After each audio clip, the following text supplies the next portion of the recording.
Hello and a very warm welcome back to the channel of nonsense. Now the topic of today's nonsense is the Kia Ceed. It first broke onto the scene 13, 14 years ago when it first entered the spotlight as the star of Top Gear's reasonably priced car segment.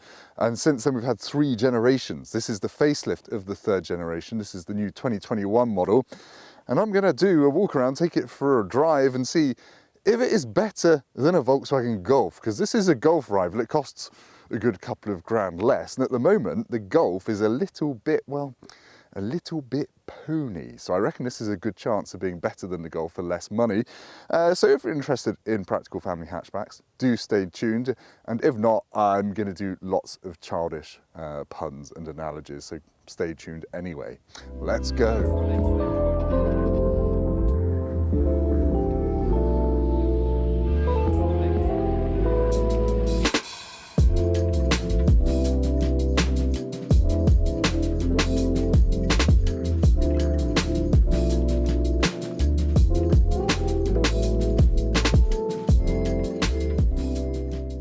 Yes, here it is, the new facelifted Kia Ceed. I've deposited my Ceed in this slightly religious lay-by. Now, this car starts from about £20,000 for an entry-level version with a 1 litre 3-cylinder petrol engine.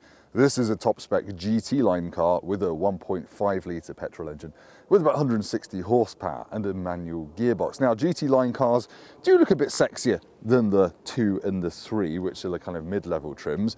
You get these fancier, bigger alloy wheels with black bits on. They're on Michelin Prime C4 tyres if you care about such things.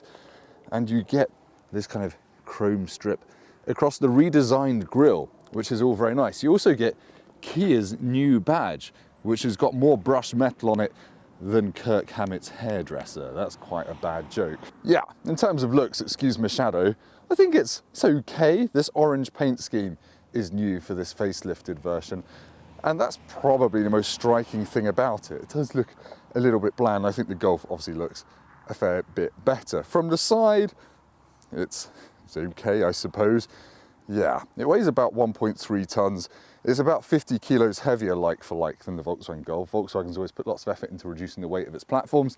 And I guess Kia hasn't really caught up yet. It's worth noting that on GT line cars, you get these kind of hexagonal lights in the tail lights, and if you're on a normal 3 or 2 trim, you don't get them. They're not quite as fancy, and you've got silver bits down there, and you've got these slightly dubious, are they exhausts or are they not? They're obviously not exhausts.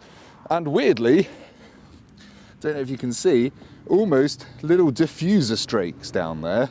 And there's a lorry, sorry, he's come to spill his seed in the lay-by as well. Now, being a Kia, obviously you do get a 7-year warranty. I don't know if you can see that sticker with the reflection. And the boot's actually quite big. It's a 395 litre space, which is a whole 15 litres bigger than the one in the Volkswagen Golf. And when Kia redesigned this car for the 3rd generation, you got a lower lip and just better boot access. And it's pretty good. If you look at the sides of the boot, it's just a nice, easy shape to get things in and out of. And you've got a big space there under the boot floor.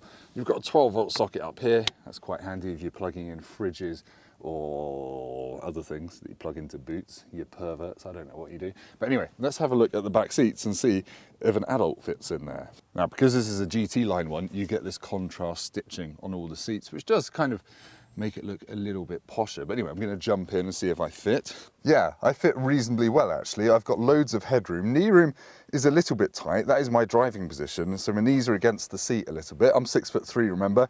But that is squidgy, so that doesn't really get on my nerves, and my feet do fit under the seat in front. In terms of back seat claustrophobia, yeah, you're not going to have any, frankly. Nice big windows. Got electric windows in this GT line one in the back, and it all just feels okay. I'll do a bit more prodding and poking of stuff when I go up front, see how it compares to the Golf. But spoiler, it feels pretty good in here.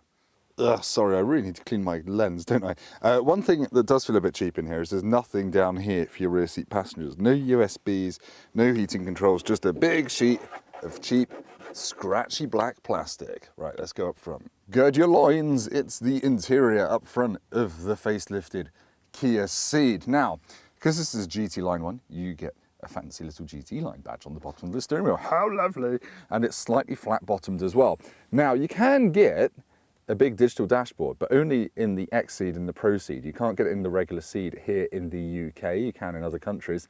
But to be honest, this has got a little digital bit in the middle and it shows you everything you need, and it's got 2 analog dials that are really clear and straightforward. I kind of don't really miss a big digital dash. It just doesn't look as posh, I guess. Big 10.25-inch infotainment system with Apple CarPlay and Android Auto, but you do have to plug your phone in for both of those.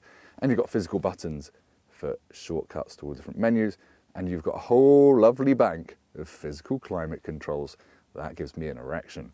Right, you've got heated steering wheel, heated seats, buttons for reversing camera, a manual handbrake. If you get the automatic gearbox, you get an electric handbrake and a few more cup holders, I think. Otherwise, it's quite nice. I'm not going to reach forward and poke the dashboard, but it is all quite soft materially up there, so it's definitely not like Kias of old. I don't think it looks or feels as posh as a Volkswagen Golf. However, the infotainment system is way better. It doesn't crash all the time, and you can adjust the heating without ploughing into school children because you're faffing around with a touchscreen. So yeah, I prefer this interior over the Volkswagen Golf for that reason alone. Otherwise, it feels perfectly good. Right, that is the first time anyone's ever used the word erection in the back of a Kia, although the man that just ran past me in this lay-by is looking at me with a camera in the backseat of this car and is wondering what I'm doing. So let's get out there and go and drive it and see if it's any good out on the road. All right, let's go for a pootle in the updated Kia Ceed, because this is a GT line. It's got keyless ignition. If you're in any of the lesser models, I've just driven a 3 trim, which is the highest one behind this. You actually have to put a key in and turn it. But anyway, foot on the clutch, and I can hit a start button. Into gear, manual handbrake off. I think if you get the automatic one of these, you get an electronic handbrake and a few more cup holdery things down there. So this is the 1.5 litre petrol, which has got 158 horsepower, 0-60 time to 8.1 seconds, whatever that's worth. And yeah, there's no mild hybridness, it's just a small petrol engine. Now, there's a good chance if you're looking at a Ceed, you're not looking for the last word in driving dynamics or lift-off oversteer. You just need a car. You need a car for family duties, to take the cat to the vet, to take the children to dogs and schools to houses.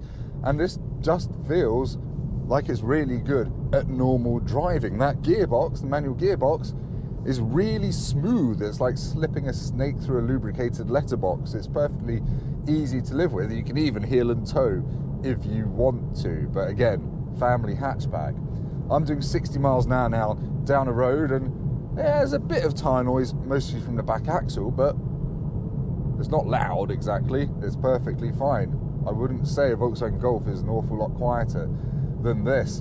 And yeah, the ride is pretty good. You don't notice it. It just goes down the road. You're not getting jolted out of your seat. You're not getting badges up your bum. You are just pretty comfortable, to be honest. Now, in terms of other boring things, the visibility out is good. You've got these nice pointy little door mirrors. You've got a big square rear view mirror, which does have a big, thick plastic bezel, which does look a bit cheap. But the back window is nice and big, so you can see out the back. And actually, the view over both shoulders is really, really good. Yeah, an exceptionally easy car to live with this. Right, I'm going to get to some twisty roads, and we'll talk about whether it can put a smile on your face when you've dropped the children at the vets and the dog at the house.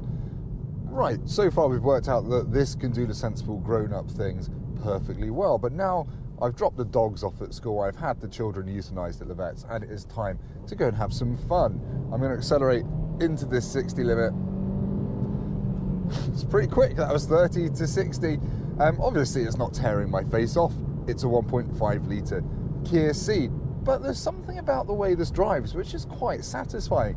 The gear shift, as I said, is smooth as all those postal snakes, and it's just, I don't know, it goes where you point it. The suspension is well damped on British roads, and Kia quite often does lots of testing in the UK on our dodgy roads. And the body control doesn't lean much in corners. Obviously, it's not a really firm race car. It's a family hatchback, let's not forget. But you can drive it quite quickly, and it will not put a smile on your face, but you'll raise an eyebrow, and you'll say, oh, that went down there better than I thought it would. A Golf probably is a bit flatter in corners than this, but I like a little bit of rolling about. It gives you a sense of grip. And now, as with all cars, I'm stuck behind a lorry doing 30 miles an hour. So it doesn't matter if you're in a sports car. I've been down here in a 911 GT3 RS and I had the same problem. But anyway, he's got out of the way. Let's go and do some more fun corners. I've read some reviews of this car that say the engine is noisy, and it is a teeny bit when you get above 5,000 RPM, but I would argue No one that buys a Kia Ceed is hammering the red line daily. That's quite fast around there. Loads of grip, loads of roll. I know what the car is doing. I mean, if you're a normal person, this will be absolutely fine. But if you are a reasonably enthusiastic driver that's for some reason had to buy a Kia Ceed, you won't be disappointed. It just feels like a nice, comfortable package that you can hoon down the road a bit. Yeah, it's not exciting, but it's better than you'd think. Anyway, enough waffling about how this drives. That's irrelevant. Back to you, Tim, for an outro. Oh yes, I'm getting 45 mpg really easily as well, which isn't bad, is it? And you can turn the lane keep assist off really easily by holding this button. And apparently when you're on the motorway, the engine can do some weird coasting thing to save fuel. It's very clever. So, in conclusion, what do I think of the updated Kia Ceed? It's a very, very good family hatchback that does nothing really extraordinary, but it sort of doesn't need to. It feels well put together. It drives really quite sweetly. The 1.5 litre petrol engine is pretty decent all round. It's quite refined. It's got the right level of tech. It's got all the stuff you want. Apple CarPlay. There's not really a lot wrong with it. Now, this one is 25 grand for a pretty much top spec one. For an equivalent Golf in a fancy trim with a 1.5 litre engine with 10 horsepower less than this, you're looking at 3 grand more. You're looking at about £28,000. So yeah, this really is a bit of a bargain. If you don't care about having a fancy badge and you're okay with the Kia badge, I think it's quite a decent, reputable thing now. Go and get one of these instead of the Volkswagen and save yourself the pain of the Mk8's miserable infotainment system. Kia for the win, Volkswagen for the lose in this case. Anyway, hopefully that was helpful. It was. Please hit like. If it wasn't, also hit like. Please subscribe and call me a goat in the comments. Like, comment, subscribe. Goodbye.